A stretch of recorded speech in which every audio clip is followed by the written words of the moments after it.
الحمد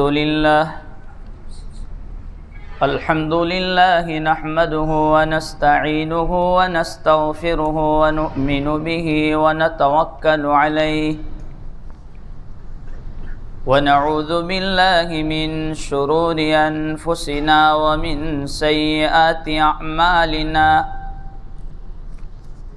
من يهده الله فلا مضل له ومن يضلله فلا هادي له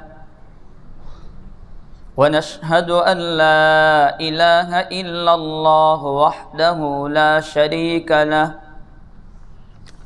ونشهد أن سيدنا ومولانا محمدا عبده ورسوله صلى الله تعالى عليه وعلى آله وأصحابه وسلم تسليما كثيرا كثيرا وداعيا إلى الله بإذنه وسراجا منيرا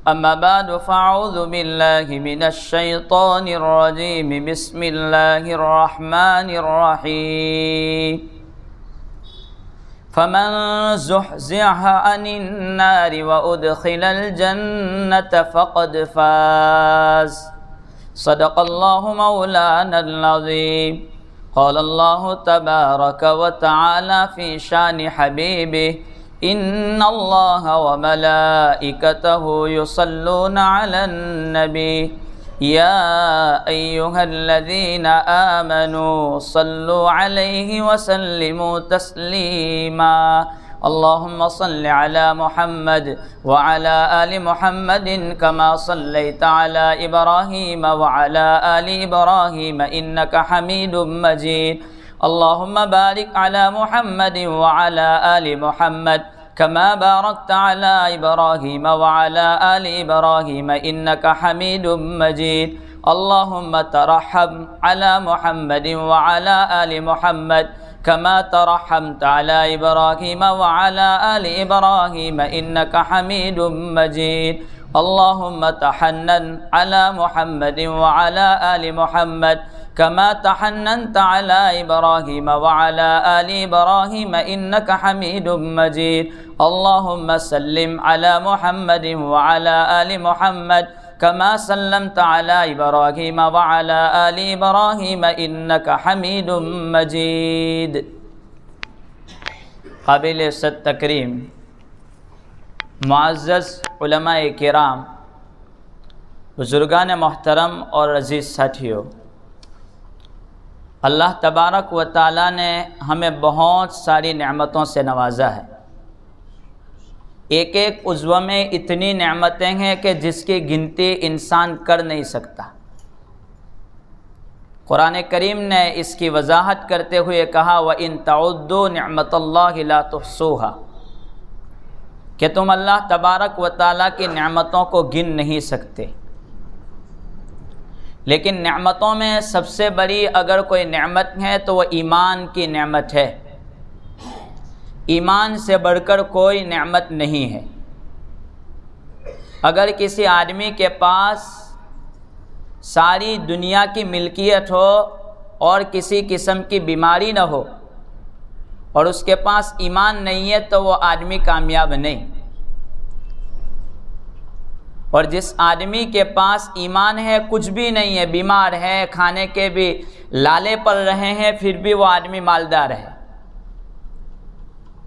آج کل چونکہ ایمان کے لالے پڑ رہے ہیں، حضرت نبی کریم صلی اللہ تعالی علیہ وسلم نے ارشاد فرمایا قرب قیامت لوگ اسلام سے فوج در فوج نکلتے چلے جائیں گے، بلکہ ایک روایت میں تو یہ ہے کہ ایسا طبقہ جو نمازی بھی ہوگا، جو روزدار بھی ہوگا، جو حجیں بھی کرے گا، برا پابند ہوگا، قرآن کی تلاوت والا بھی ہوگا، وہ جماعت بھی اسلام سے نکلتی چلی جائے گی۔ یہ قیامت کا سب سے بڑا فتنہ ہے۔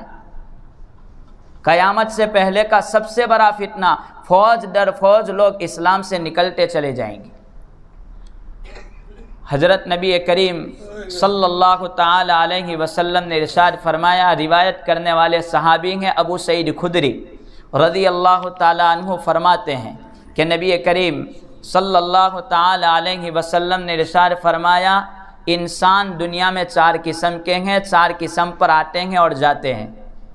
نمبر 1، ایک بندہ اسلام کے گھر میں پیدا ہوتا ہے، اپنی پوری زندگی اسلام کی حالت میں گزارتا ہے اور دنیا سے رخصت بھی اسلام کی حالت میں ہوتا ہے۔ نمبر 2، ایک بندہ کفر کے گھر میں پیدا ہوتا ہے، پوری زندگی کفر پر گزارتا ہے اور دنیا سے رخصت بھی کفر کی حالت میں ہوتا ہے۔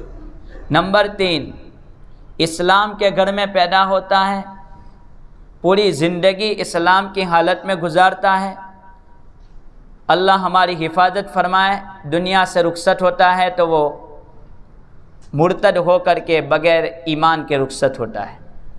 نمبر 4، کفر کے گھر میں پیدا ہوتا ہے، کفر پر پوری زندگی گزارتا ہے اور مرتے وقت اس کو کلمہ نصیب ہو جاتا ہے۔ حضرت مولانا قاری محمد طیب صاحب رحمۃ اللہ علیہ، ان کا ایک پڑوسی کافر تھا، ہندو تھا، اس کا انتقال ہوا۔ چند دنوں کے بعد حضرت مولانا قاری محمد طیب صاحب رحمۃ اللہ علیہ نے خواب میں دیکھا جنت میں ٹہل رہا ہے، لالا جی اس کا نام تھا۔ حضرت قاری محمد طیب صاحب رحمۃ اللہ علیہ نے پوچھا کہ لالا جی آپ جنت میں ادھر کدھر، یہاں کیسے پہنچ گئے؟ کہا کہ مرتے وقت اللہ رب العالمین نے مجھے کلمہ میری زبان پر جاری کر دیا، اگرچہ پوری زندگی کفر میں گزاری لیکن موت کے وقت مجھ کو کلمہ نصیب ہو گیا۔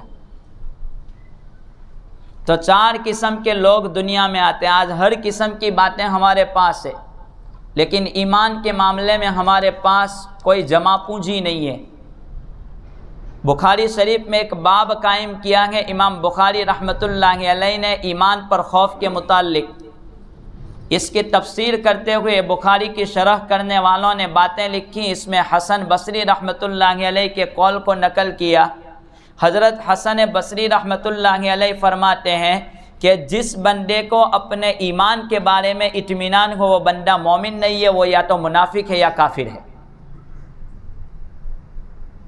اور جو بندہ اپنے ایمان کے بارے میں ڈرتا ہے نفاق سے یا کفر سے تو وہ بندہ مومن ہے۔ حضرت حسن بصری رحمۃ اللہ علیہ فرماتے ہیں ہم سے پہلے لوگ اور اس زمانے کے لوگ، میں نے کوئی مومن ایسا نہیں دیکھا جو اپنے نفاق کے بارے میں نہ ڈرتا ہو۔ اور پھر قسم کھا کر کے حضرت حسن بصری رحمۃ اللہ علیہ فرماتے ہیں کہ میں قسم کھا کر کے کہتا ہوں جس بندے کو اپنے مومن ہونے کے بارے میں اطمینان ہے وہ بندہ مومن نہیں ہے، وہ منافق ہے۔ آج اس معاملے میں ہمارے پاس بہت اطمینان ہے کہ میں مومن بندہ ہوں، میں جنت میں جاؤں گا، کوئی مسئلہ نہیں، میری موت ایمان پر آئے گی۔ حضرات انبیاء کرام علیہم الصلاۃ والسلام، ان کا ایمان پر مرنا 100% پکا۔ انبیاء کفر کی حالت میں دنیا سے رخصت نہیں ہو سکتے، لیکن حضرت ابراہیم علی نبینا علیہ الصلاۃ والسلام جلیل القدر نبی ہے، وہ اپنے لیے دعا کرتے ہیں وجنبنی وبنی ان نعبد الاصنام، کہ اللہ مجھے اور میری اولاد کو بتوں کی پرستش، مورتیوں کی پوجا سے بچا لے۔ حضرت یوسف علیہ السلام اپنے آپ کے لیے دعا کرتے ہیں یا فاطر السماوات والارض انت ولی فی الدنیا والآخرہ توفنی مسلما والحقنی بالصالحین، کہ اللہ مجھے اسلام کی حالت میں موت دینا۔ حضرت یعقوب علیہ السلام اپنے مرنے کے وقت کے قریب اپنے بچوں کو بلایا اور بلا کر کے کہا ام کنتم شہداء اذ حضر یعقوب الموت اذ قال لبنیہ ما تعبدون من بعدی۔ حضرت یعقوب علیہ السلام اپنے بیٹوں سے پوچھتے ہیں میرے مرنے کے بعد آپ کس کی عبادت کرو گے؟ بیٹوں نے کہا آپ کے رب کی عبادت ہم کریں گے۔ انبیاء کے سردار نبی کریم صلی اللہ تعالی علیہ وسلم دعا کرتے ہیں۔ حضرت ابو بکرہ رضی اللہ تعالی عنہ فرماتے ہیں کہ نبی کریم صلی اللہ علیہ وسلم دعا کرتے ہیں، اللہم انی اعوذ بک من الکفر والنفاق من الکفر والفقر وعذاب القبر۔ حضرت دعا کرتے ہیں کہ اللہ کفر سے میری حفاظت کر اور ایسے فقر سے کہ جو مجھے کفر کی طرف لے جائیں، اور عذاب قبر سے میں تیری پناہ چاہتا ہوں۔ انبیاء کے سردار دعا کرتے ہیں۔ حالانکہ انبیاء کرام علیہم الصلاۃ والسلام کا ایمان پر خاتمہ یہ یقینی بات ہے۔ صحابہ کرام رضی اللہ تعالی عنہم انبیاء کے بعد ان کا مقام ہے، لیکن صحابہ ہر وقت اپنے آپ کے بارے میں ڈرتے تھے۔ حضرت ابو بکر رضی اللہ تعالی عنہ، ان کا تو واقعہ مشہور ہے کہ وہ اپنے آپ کے ایمان کے بارے میں ڈرتے تھے کہ کہیں میں منافق تو نہیں ہو گئے۔ حضرت حذیفہ ابن یمان جو نبی کریم صلی اللہ تعالی علیہ وسلم کے رازدار ہیں، آپ کے بھید کی باتوں کو جاننے والے، حضرت اپنا بھید حضرت حذیفہ کو بتاتے تھے، راز کی بات۔ حضرت حذیفہ فرماتے ہیں ایک جنازے کے پیچھے ہم جا رہے تھے، جب جنازے کی نماز کی تیاری ہوئی، لوگ صفوں میں کھڑے ہونے لگے، تو میں نے حضرت عمر سے کہا کہ عمر بیٹھ جائیے، یہ ایک منافق کا جنازہ ہے، آپ اس کی نماز نہ پڑھیں۔ تو میں نے اپنی نماز کو چھوڑ دیا، میں نے نماز نہیں پڑھی۔ حضرت عمر پھر مجھ سے پوچھتے ہیں، آپ کو تو حضرت نبی کریم صلی اللہ تعالی علیہ وسلم نے منافقوں کی لسٹ اور فہرست دے رکھی ہے، کیا اس میں میرا تو نام نہیں ہے؟ قسم کھا کر کے پوچھتے ہیں، حذیفہ مجھے بتا دیں۔ کہا کہ عمر آپ کا نام نہیں ہے۔ حضرت ابو درداء رضی اللہ تعالی عنہ فرماتے ہیں کہ جو بندہ اپنی موت پر ایمان کے ساتھ مرنے پر اطمینان رکھے، وہ بندہ کفر کی حالت میں دنیا سے رخصت ہوگا۔ مومن بندہ کبھی اطمینان سے رہ نہیں سکتا، ہر وقت اس کو یہ فکر سوال رہتا ہے کہ میرا خاتمہ کس عالم پر ہوگا۔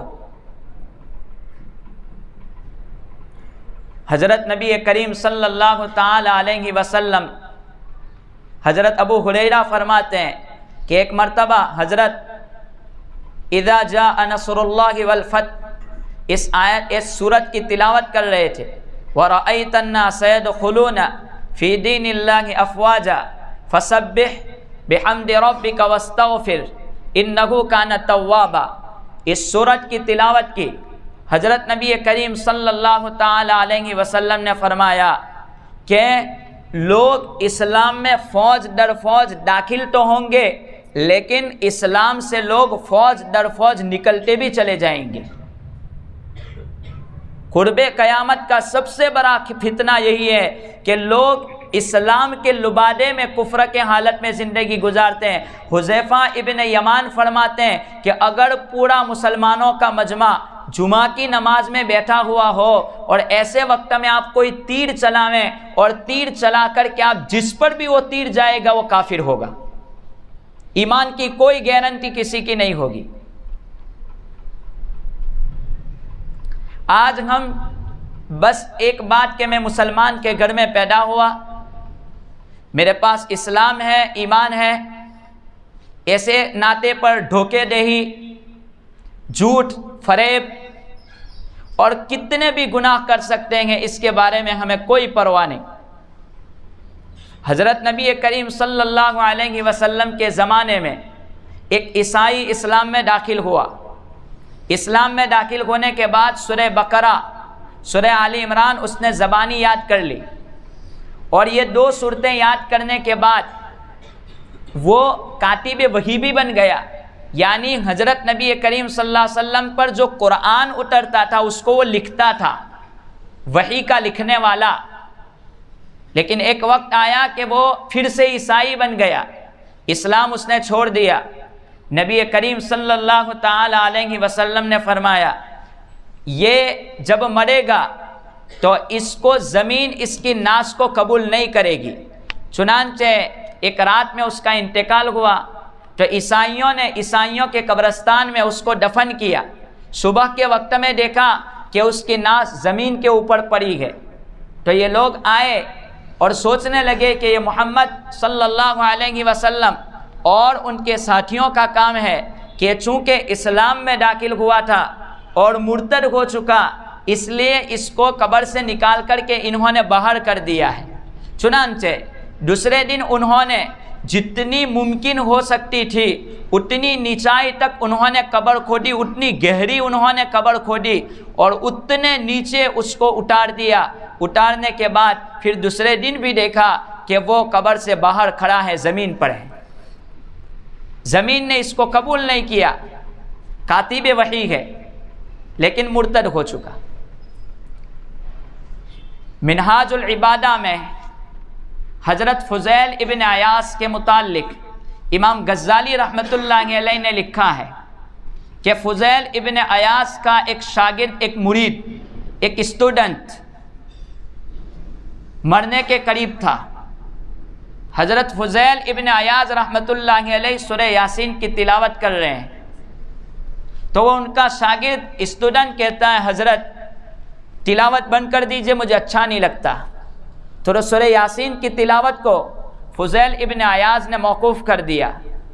پھر فضیل ابن عیاض نے کلمہ تلقین کرنا شروع کیا، لا الہ الا اللہ، لا الہ الا اللہ۔ کہا کہ حضرت یہ بھی بند کر دیجئے، یہ بھی مجھ سے سنا نہیں جا سکتا، مجھ سے کلمہ نہیں پڑھا جاتا۔ جب یہ بند ہوا پھر وہ اس کا انتقال ہو چکا، دنیا سے رخصت ہو چکا۔ حضرت فضیل ابن عیاض رحمۃ اللہ علیہ 40 دن تک روتے رہے، اللہ تبارک و تعالیٰ سے دعا کرتے رہے۔ ایک مرتبہ خواب میں 40 دن کے بعد خواب میں وہ ان کا مرید، وہ ان کا شاگرد آیا، پوچھا کہ سب سے زیادہ علم والا تو تھا، سب سے زیادہ ادب والا تو تھا، سب کچھ تیرے پاس تھا، لیکن مرتے وقت تجھے کلمہ نصیب نہیں ہوا، آخر کیا وجہ تھی؟ سورہ یاسین پڑھتا تھا، وہ بھی تیرے کانوں پر اثر نہیں کرتا تھا، تیرے دلوں پر اترتا نہیں تھا، آخر کیا وجہ تھی؟ تو وہ بندہ کہتا ہے حضرت مجھے معاف کریں، میری 3 عادتیں بہت خراب تھی، ان 3 عادتوں کی وجہ سے مجھے مرتے وقت کلمہ نصیب نہیں ہوا۔ کہا کہ کون سی 3 عادتیں؟ پہلی عادت کہ میری چغل خوری کی عادت تھی، کہ یہاں کی بات وہاں، لوگوں کے بیچ میں جھگڑا لڑائیاں کروانا، یہ چغل خوری کی عادت مجھ میں بڑی پختہ تھی، جم گئی تھی۔ نمبر 2 کہ میں ایک حکیم کے پاس تھا، مجھے ایک بڑی بیماری ہو گئی تھی، اس بیماری کی وجہ سے مجھے ڈاکٹر نے کہا آپ کو روزانہ 1 کٹورا شراب پینا پڑے گا۔ تو میں اس وقت سے لے کر آج تک شراب کی حالت میں پیتا رہا مرتے دم تک، تو اس شراب کی وجہ سے مجھے کلمہ نصیب نہیں ہوا۔ تیسری بات، حسد کی عادت میرے اندر بڑی پختہ تھی، کسی کی کوئی چیز میں دیکھتا تھا میں اس کو حسد کیا کرتا تھا، حسد کی نگاہ سے دیکھا کرتا تھا۔ یہ 3 عادتوں کی وجہ سے میں کلمے سے محروم رہ گیا۔ آج کے نوجوانوں کی خدمت میں ایک بات کہ آج شراب کے نام بدل بدل کر کے الگ الگ قسم کے نشہ والی چیزیں نوش کی جاتی ہیں، پی جا رہی ہے۔ خیال رکھیں، حضرت نبی کریم صلی اللہ تعالی علیہ وسلم کا ارشاد گرامی ہے کہ قرب قیامت شراب کو نام بدل بدل کر کے پیا جانے لگے گا، چاہے آپ نام کچھ بھی رکھ دو۔ حضرت نے ایک عام جملہ کہہ دیا، کل مسکر حرام، ہر نشہ پیدا کرنے والی چیز حرام ہے، لہٰذا بچیں، اپنے آپ کے ایمان کی حفاظت کریں۔ تو یہ فضیل ابن عیاض کا اتنا نزدیکی مرید مرتے وقت ایمان سے محروم رہ گیا۔ امام ابو محمد رحمۃ اللہ علیہ فرماتے ہیں کہ 3 آدمی حج کے لیے روانہ ہوئے، جانے لگے حج کے لیے، جاتے جاتے ایک جگہ پر 3 لوگوں کا قیام ہوا، رکے رات کے وقت میں۔ اب جب انہوں نے وہاں سے آگے چلنے کا ارادہ کیا کہ 3 میں کا ایک آدمی نے کہا کہ میں تو یہاں رہنا چاہتا ہوں، مجھے آگے نہیں آنا ہے۔ وہ عیسائیوں کا علاقہ تھا اور اس آدمی کی آنکھ لگ گئی تھی ایک عیسائی لڑکی کے ساتھ، تو وہ محبت میں مبتلا ہو گیا، تو وہ تو اس کو چھوڑ کر کے چلے گئے، نہیں یہ یہاں رہنے لگا۔ ایک مدت کے بعد اس نے کہا میں اس سے نکاح کرنا چاہتا ہوں، تو عیسائی جو اس کا باپ تھا اس نے کہا منظور ہے، لیکن مہر اتنا زیادہ ہے کہ آپ ادا نہیں کر سکتے۔ کہا کہ کیا ہے مہر؟ کہا کہ آپ مسلمان، ہم عیسائی، آپ عیسائی بن جائے، یہ اس کا مہر ہے، پھر میں یہ لڑکی نکاح میں دے دوں گا۔ چنانچہ نکاح ہو گیا، مرتد ہو گیا یہ بندہ، اولاد بھی ہوئی۔ تھوڑی مدت کے بعد یہ لوگ حج سے واپس آئے، کیونکہ چلنے کا موقع تھا، 1-2 سال بھی نکل جاتے تھے، لوگ رک جاتے تھے۔ اس آدمی کا اس وقت میں انتقال ہو چکا تھا، ان کے ساتھی کا۔ تو ان لوگوں نے پوچھا ہمارا دوست کہاں؟ کہا کہ وہ تو مر گیا اور عیسائیوں کے قبرستان میں اس کو دفن کر دیا۔ کہا کہ کیسے وہ عیسائی ہو چکا؟ تو پورے واقعے کی تفصیل سنائی کہ عیسائی لڑکی سے محبت ہو گئی اور اسی واسطے وہ عیسائی بنا، اس کے اولاد بھی ہے۔ چنانچہ اس کے گھر پر گئے، گھر جانے کے بعد یہ دونوں نے اس کا تقوی، اس کا زہد، اس کی نیکی، اس کا ذکر کرتے کرتے یہ لوگ رو رہے ہیں، اس کے بچے بھی روتے ہیں، اس کی بیوی بھی روتی ہے جو عیسائی تھی۔ یہ دو تذکرہ کرتے کرتے رو رہے ہیں، تو اس کی بیوی بھی رو رہی ہے زاروں قطار، اس کے بچے بھی بہت رو رہے ہیں۔ تو جب نیکیوں کا انہوں نے ذکر کیا کہ بڑا نیک بندہ تھا، جب نیکیوں کا ذکر کرتے کرتے نیکی وہ بیوی اور اس کے بچوں کے دل و دماغ میں اتر گئی، تو انہوں نے کہا یہ تو بڑا اچھا مذہب ہے، ہم اسلام قبول کرتے ہیں۔ تو یہ وہاں گیا تو عیسائی بن کر کے دنیا سے رخصت ہوا، اور جس کے پاس گیا، جس عیسائی کے نکاح میں گیا تھا، وہ لوگ ایمان کی حالت میں آ چکے۔ خلاصہ کلام یہ ہے کہ آج ہم لوگ بہت سارے معاملات میں اسلام کے بارے میں بے فکر رہ جاتے ہیں، گویا کوئی پرواہ نہیں۔ حضرت حسن بصری رحمۃ اللہ علیہ کا قول کہ جس مومن بندے کو اپنے اسلام کے بارے میں اطمینان ہو، وہ بندہ مومن نہیں ہے، وہ منافق ہے یا تو کافر ہے۔ اور جس بندے کو اپنے ایمان کے بارے میں اطمینان نہیں ہے کہ معلوم نہیں مرتے وقت کیا عالم ہوگا، کس طرح میری موت آئے گی، یہ تمام چیزیں، تو پھر وہ بندہ اللہ تبارک و تعالیٰ اس کی حفاظت کرتے ہیں۔ یہ ڈر اس کے لیے ایمان پر خاتمے کا ذریعہ بن جاتا ہے۔ یہی تو وجہ ہے کہ ہمارے پاس ڈر نہیں ہے، تو ڈر نہ ہونے کی وجہ سے ہم جتنے بھی کام کرتے ہیں شریعت کے خلاف، اس معاملے میں ہم بڑے مزے لے کر کے کر لیتے ہیں کہ کیا ہوگا، توبہ کر لیں گے مسئلہ حل ہو جائے گا، توبہ کر لیں گے مسئلہ حل ہو جائے گا۔ یہ توبہ کے چکر میں اس کا دل کالا ہو جاتا ہے اور مرتے وقت اس آدمی کو کلمہ نصیب نہیں ہوتا۔ خلاصہ کلام یہ ہے کہ ہم اپنے ایمان کے بارے میں غور و فکر کریں۔ یہ نمازوں کا چھوڑ دینا غفلت کی وجہ سے ہمارے لیے ایمان پر خاتمہ نہ ہونے کا سبب بن سکتا ہے۔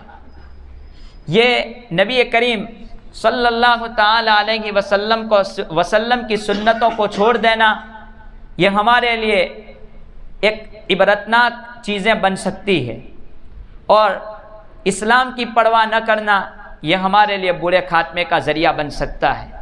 تو پوری تفصیل میں نے شروع سے لے کر آخر تک ذکر کی، قرآن سے، حدیث سے، واقعات کے بعد خلاصہ یہاں تک پہنچا کہ ہر بندہ ہر وقت میں اپنے ایمان کے بارے میں سوچیں کہ میری موت آئے گی۔ آج کل تو ہم قبروں میں بھی جاتے ہیں، تو قبروں میں بھی بجائے عبرت کے ہم یہ کہتے ہیں کہ تیرا کیا حال چال پوچھتے ہیں، تجارت کے معاملے میں پوچھتے ہیں، ورنہ عبرت کی نگاہ کبھی نہیں کھولی جا سکتی۔ اس لیے اس معاملے میں ہر وقت متفکر رہیں، غور و فکر میں رہیں۔ اسی لیے 5 وقتہ نمازوں کی پابندی کریں، علم کی دین کی مجلسوں میں بیٹھیں۔ اگر اس سے دور چلتے چلے جائیں گے تو پھر غفلت چھائی رہے گی۔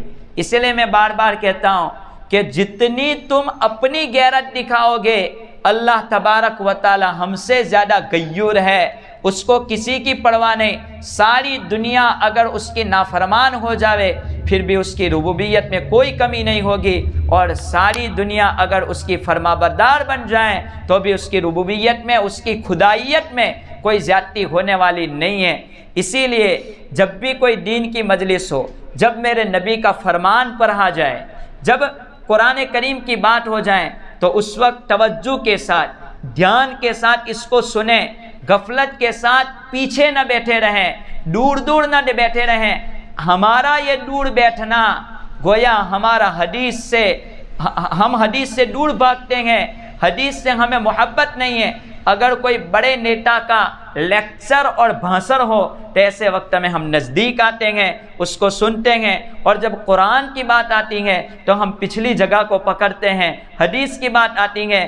یہ چھوٹی چھوٹی چیزیں ایمان کے سلب کا ذریعہ بن سکتی ہے۔ لہذا آج سے یہ نیت کریں، جب بھی دین کی مجلس ہوگی ہم اس میں ضرور شرکت کریں گے، ضرور بیٹھے رہیں گے، اور جب بھی اذان ہوگی ہم اپنے آپ کو مسجد کے حوالے کرتے جائیں گے، اور جتنا مجھ سے ممکن ہو سکے گا نبی کی گھر گھر سنت پر میں عمل پیرا ہونے کی کوشش کروں گا۔ اللہ تبارک و تعالی ان باتوں پر ہمیں عمل پیرا ہونے کی توفیق عطا فرمائے۔ آمین۔ وآخر دعوانا ان الحمد للہ رب العالمین۔